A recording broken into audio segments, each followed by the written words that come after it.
No nosso bate-papo de hoje, nós vamos falar sobre a epigenética nutricional. O que seria isso? É essa nova forma de avaliação de como a nutrição vai influenciar a nossa genética. Nesse conceito, os alimentos que nós ingerimos apresentam compostos e esses compostos ativos vão interagir a nível dos genes e, com isso, vão alterar a forma que esse gene se expressa. Nós sabemos que a alimentação incorreta, por exemplo, uma alimentação com excesso de calorias, pode levar à obesidade, diabetes, câncer. Mas hoje nós vamos conversar como uma alimentação saudável ajuda a proteger, principalmente, a proteger contra as doenças crônicas, mas principalmente contra o diabetes mellitus tipo 2. Ou seja, o alimento irá de certa forma influenciar como os genes que comandam o nosso corpo, como esses genes vão se expressar.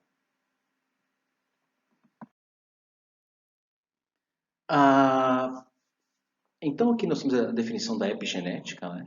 Que é modificação que acontece a nível do genoma, e essa modificação pode ser herdada para as próximas gerações. Não existe uma alteração na sequência do gene, não existe alteração na sequência do gene, mas esse gene se expressa mais ou menos, ou seja, nós conseguimos, através da alimentação saudável, fazer com que alguns genes se expresse mais ou se expresse menos. Essa é a função da epigenética. O ser humano tem cerca de 25 mil genes que se encontram abrigados dentro das células. E esses genes são que controlam o funcionamento do organismo. Então veja bem que ideia, que coisa interessante. Ao invés de estar sempre atribuindo o que acontece com o nosso corpo, com a nossa saúde, à parte genética, eu sou assim, meus familiares são dessa forma, ao invés disso, a gente adotarmos uma filosofia alimentar ou de atividade física que ajuda a desligar ou desativar os genes que estão ligados à produção de substâncias que irão propiciar o aparecimento de doenças crônicas, como, por exemplo, diabetes tipo 2.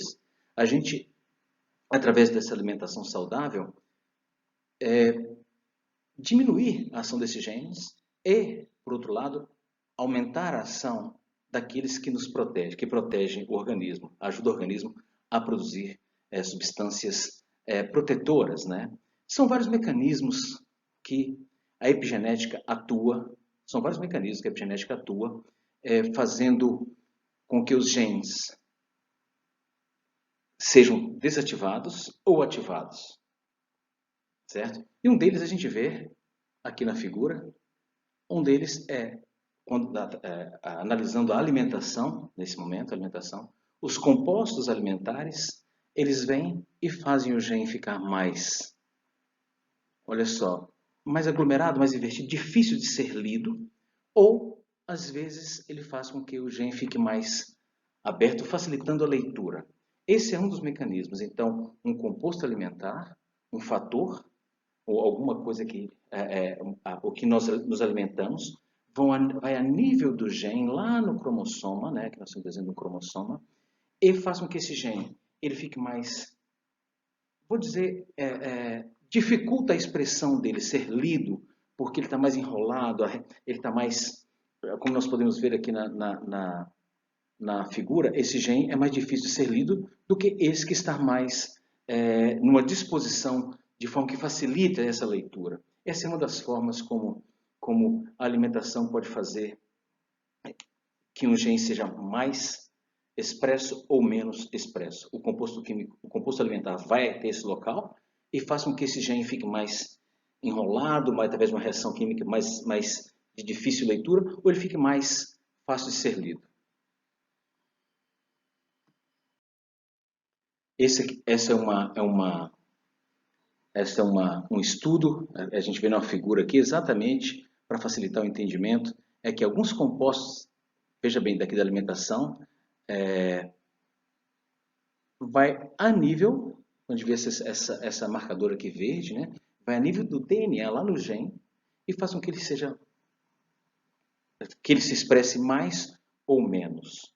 E nesse estudo, esse estudo que temos a referência aqui na parte de baixo do slide, eles mostram realmente que alguns compostos alimentares vão a nível de gene e fazem com que esses genes ligados à presença do diabetes mellitus tipo 2, esses genes que se expressando de uma maneira mais significativa propiciam o aparecimento do diabetes tipo 2, compostos alimentares podem ir até esse nível de gene e fazer com que esse gene não seja tão expresso.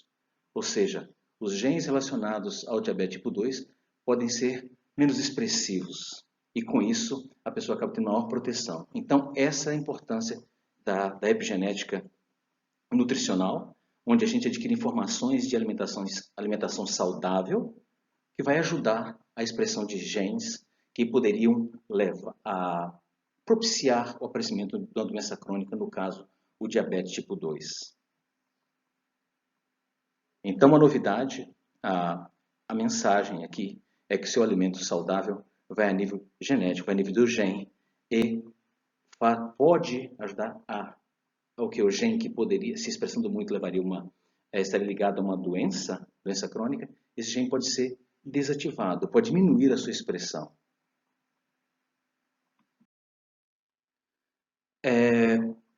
Vamos revisar aqui a parte da parte da resistência à insulina, do diabetes. Então aqui nós temos as células, vamos considerar a célula, essa célula. Aqui vem a insulina entra no receptor da insulina, faz uma série de reações dentro da célula, e o GLUT4 é uma proteína que ele está dentro da célula, vai para a membrana celular para captar a glicose. Então a sequência correta, o estímulo à sequência normal seria, entra a insulina, reações, uma série de reações, pega o GLUT4, esse GLUT4 vai até a superfície celular para captar a glicose. Mas existem vários compostos que podem fazer o quê? Vamos dar um exemplo, como o TNF-alfa. Esse TNF-alfa é outra substância que é produzido pelo macrófago, né, uma célula sanguínea.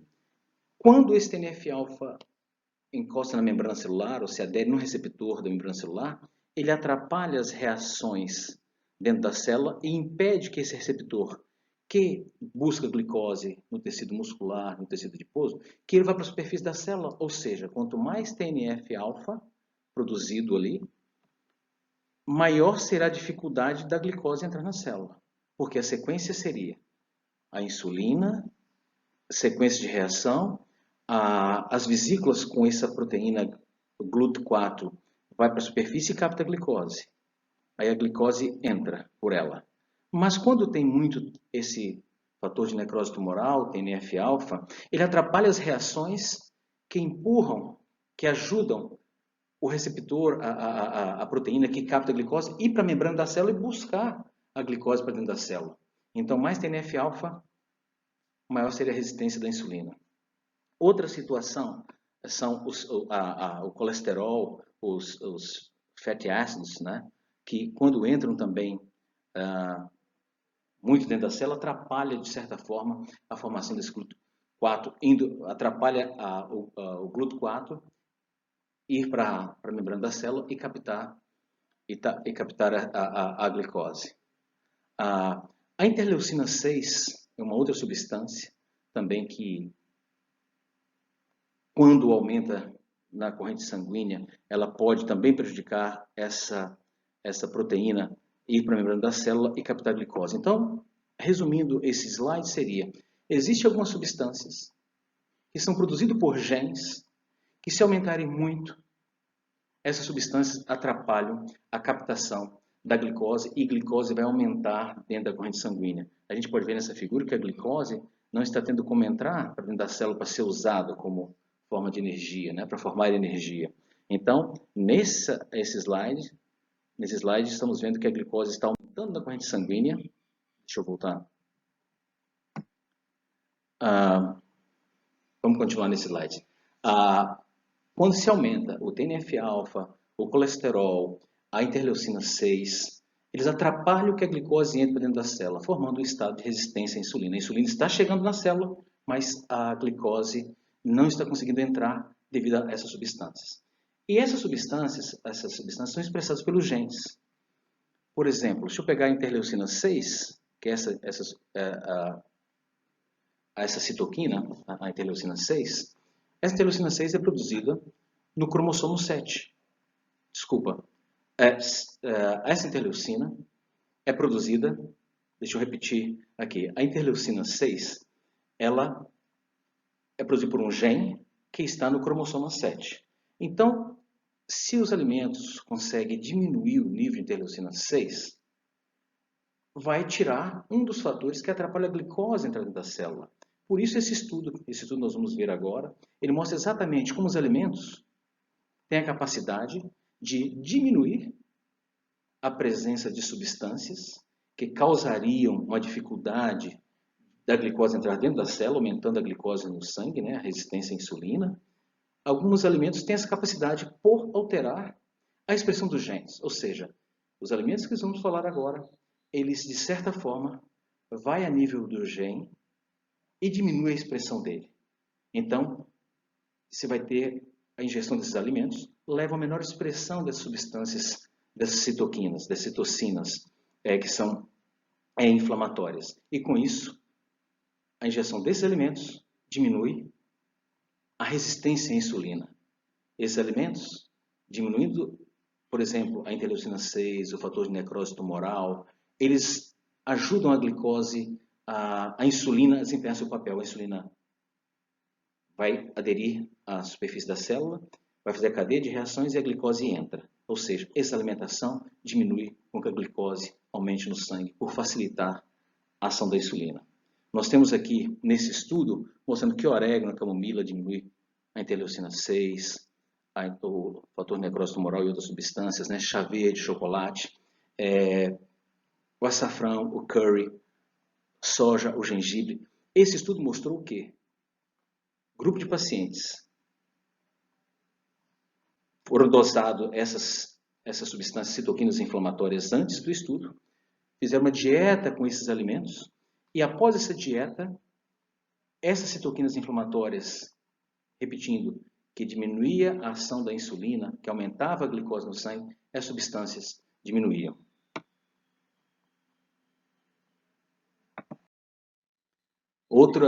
Nesse estudo também foi analisado a cebola, o blueberry, a uva, o vinho, o cacau, e elas mostraram uma diminuição na produção dessas substâncias que atrapalham a glicose entrar dentro da célula.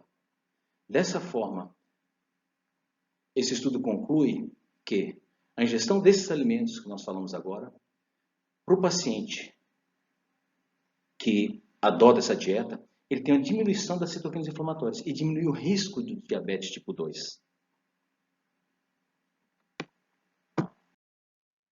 Um outro trabalho bem interessante que precisamos considerar é o feijão. O feijão ele é considerado pela Sociedade Americana de Diabetes como um alimento fantástico, porque ele é rico em fibras, flavonoides e, por causa disso, ele apresenta as seguintes características. Os flavonoides, eles funcionam como um antioxidante, combate os radicais livres. Os radicais livres também estão entre as causas da resistência à insulina. E nesse estudo, nós temos referência na parte de baixo do slide, que é exatamente um estudo só sobre como o feijão modula o gene, né? Os flavonoides estimula a nível genético, então a gente volta para aquela conversa que nós tivemos no início, ali, como um componente do alimento, igual o componente do flavonoide do feijão, vai lá no gene que produz o GLUT4, que é aquela vesícula, aqui na célula, aqui no slide, aqui é essa substância, essa proteína que está dentro da célula, essa vesícula dentro da célula, essa vesícula precisa migrar. Quando a insulina entra, aqui tem a insulina, quando a insulina vem, quando a insulina entra, faz reações químicas, aqui está tampadinho, está meio atrapalhado a visualização, mas a insulina entra, faz uma série de reações, e essa vesícula aqui, dentro da célula, vai para a superfície, e capta a glicose. Esse é o mecanismo, a glicose gera energia. O que foi visto nesses estudos é que os flavonoides vão lá no gene, na parte genética da célula, no gene, que produz esse GLUT4 e estimula a produção dessa vesícula contendo essa proteína para captar a glicose. Então, quanto mais flavonoides do feijão ingeridos, mais estimula essa produção desse GLUT4, que é uma ótima forma de diminuir essa glicose do sangue. Então, o feijão tem uma característica fantástica, que é não deixar com que o açúcar fique muito tempo em nível alto, circula no sangue. Devido a essas ações, ele, para o diabético, acaba sendo uma coisa excelente, porque ele estimula a absorção dessa glicose. É o que postou esse trabalho publicado em 2015. Também, ele, nesse trabalho, mostrou que o feijão também ajuda a essa vesícula, com essa proteína, a ir para a membrana celular. Então, essa é o grande importante. O feijão é realmente muito interessante para o paciente para prevenir o diabetes e até paciente com diabetes. Paciente que tem a glicose alta, o feijão é um excelente alimento. Quem não tem a glicose alta está na prevenção de mesma forma. Esse é um outro estudo que nos fala sobre o resveratrol. Hoje em dia, essa substância, o resveratrol, ele é famoso porque vários estudos mostraram que eles vão a nível genético, lá no gene, se acopla ao gene e diminui a expressão de citoquinas inflamatórias. O TNF-alfa, aquele que a gente falou anteriormente, que ele é muito ligado à produção de inflamação no organismo, né? Ligado à morte celular, ele é produzido no cromossoma 6, um gene que fica no cromossoma 6. A interleucina 6 no cromossoma 7. Então, essa substância, que está muito presente na casca ali na uva, quando consumida, o resveratrol vai a nível genético, lá no cromossoma 6, no gene que está localizado no cromossoma 6, que produz o fator de necrose tumoral, TNF-alfa, vai no cromossoma 7 e ali diminui essa expressão. Então, dessa forma, o consumo da substância faz uma diminuição de inflamação no organismo. E como essa substância, TNF-alfa ou as interleucinas, né? As interleucinas, elas estão ligadas à resistência à insulina, ou seja, quando elas aumentam no sangue, elas vão aderir na célula, dificultando a ação da insulina e a glicose entrando na célula. Quando você diminui através da alimentação a produção dessas substâncias, você protege, então, contra o diabetes. E também serve como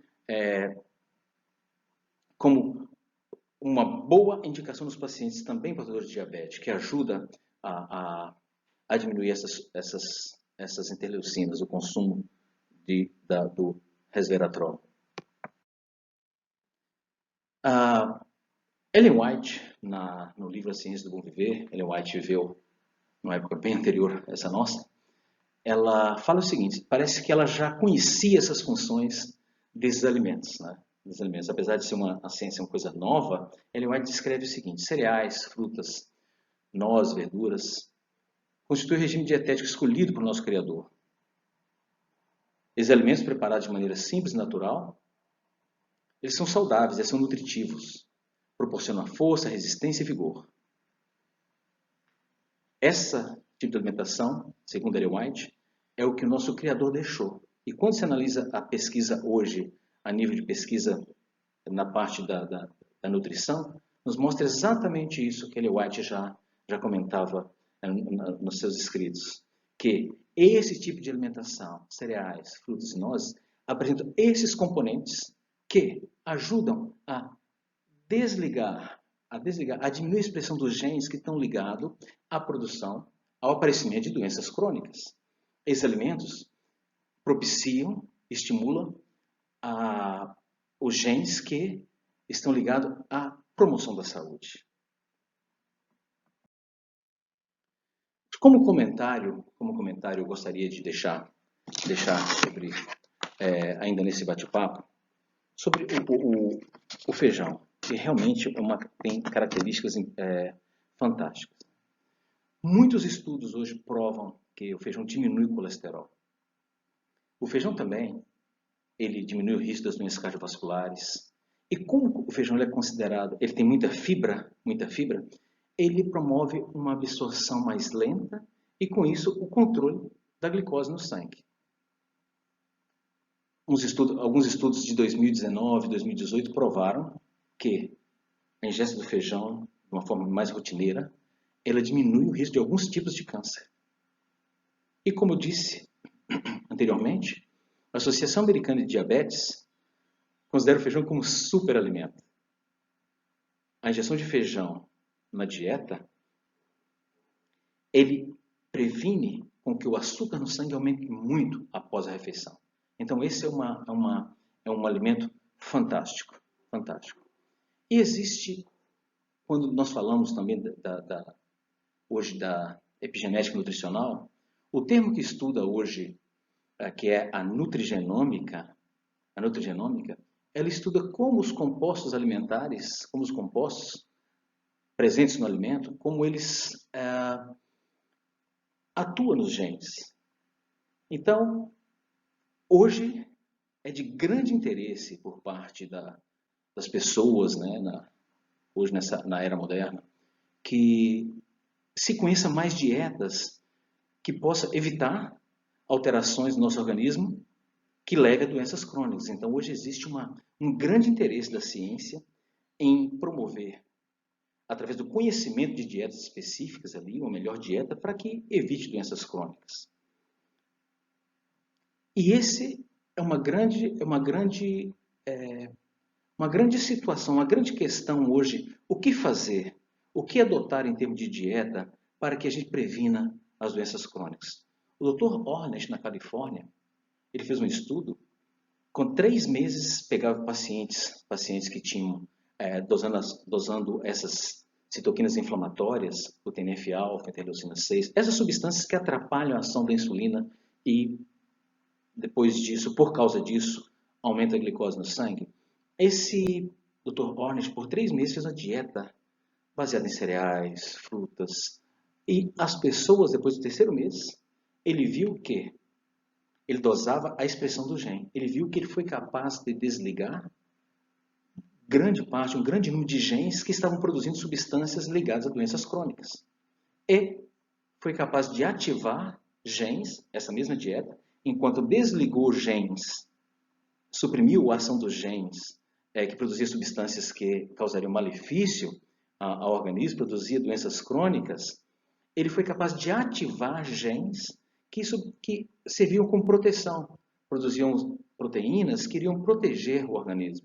Então, esse estudo do Dr. Ornish nos mostrou que é possível, através de uma dieta saudável, nós desligarmos genes, desativarmos genes ou diminuir a expressão de genes que produz coisas que nos fazem, produz proteínas ou substâncias dentro do nosso organismo que fazem inflamação, que fazem doenças crônicas, e essa mesma dieta vai acabar ativando genes que servem como proteção, então, promove a saúde.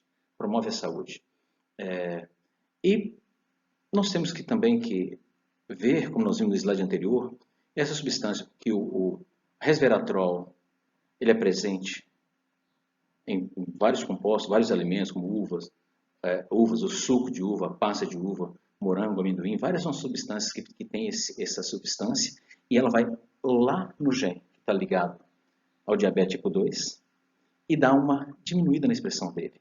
Né? E como um comentário final, antes de finalizar, o que hoje eu gostaria de deixar como resumo é que, assim como muitas vezes ouvimos, a minha genética, se eu tomo água eu engordo, se eu faço isso, minha família é assim, a genética me causa isso, me causa aquilo. Hoje nós sabemos que, nós vamos falar numa outra palestra posterior sobre exercício fazendo a mesma coisa, alterando os genes, que os alimentos são capazes de desligar esses genes que você que nós muitas vezes referimos assim, olha, esses genes que eu herdei me causa isso, isso, isso e aquilo. Hoje, mudança no estilo de vida tem mostrado que desliga esses genes. Enquanto você faz essa implementação de uma alimentação saudável, uma atividade física, você desliga esses e ativa outros que promovem saúde. Então, cabe a nós essa informação de como ter uma alimentação saudável. Nós vamos ter, em outra parte dessas palestras, o doutor Idomar dos Santos falando sobre uma dieta saudável, e essa é a chave. Nós conseguimos, através da dieta saudável, de um estilo de vida saudável, desligar os genes ou diminuir a expressão desses genes que produzem substâncias que nos inflamam. Substâncias que vai causar um aumento da glicose do sangue, diabetes. Diminuir a expressão dos genes que produzem proteínas ligadas a doenças crônicas, como doenças do coração, diabetes. Então, nos cabe informar melhor e adotar uma dieta saudável, que é o tópico dessa aula, como a dieta saudável ajuda a desligar ou diminuir a expressão de uns genes, não produzir substâncias, e ativar outros. A gente se vê, então, na próxima palestra.